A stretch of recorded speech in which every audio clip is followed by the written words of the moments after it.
Hello viewers, আমি boat neck ব্লাউজের back ওপেনের ব্যাক পার্ট নিয়ে চলে এসেছি। তো গলার চওড়া রেখেছি 4 ইঞ্চি, এক চাপ মতো ছেড়ে দিয়ে, আর গলার লেন্থ রেখেছি 4 ইঞ্চি। যেহেতু এটা বোটনেক ব্লাউজ, তার জন্য বেশি ডিপ করা চলবে না।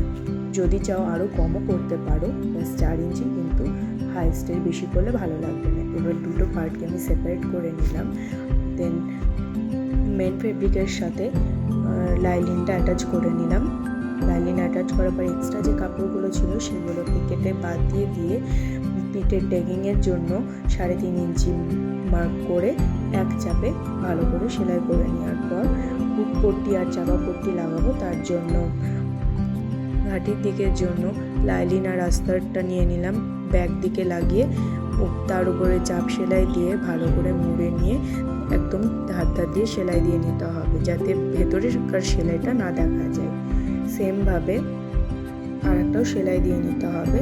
এবার হুক পটির জন্য মেন ফেব্রিক আর আস্তরের পট্টি নিয়ে নিলাম, উপর দিকে লাগিয়ে তার উপর দিয়ে চাপ সেলাই দিয়ে কাপড়টা ভেতর দিকে মুড়ে দিলাম।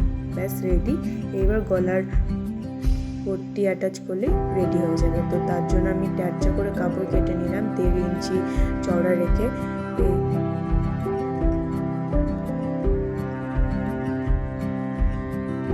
এবার সোজা দিকে এই পটিটা অ্যাটাচ করে নিয়ে কার্ভের জায়গাগুলো ছোট ছোট কাট লাগিয়ে তার উপর চাপ সেলাই দিয়ে নিলেই রেডি। আর উপর দিয়ে হেম সেলাই দিয়ে দিতে হবে। তো চলো টাটা, ভালো লাগলে অবশ্যই লাইক করো।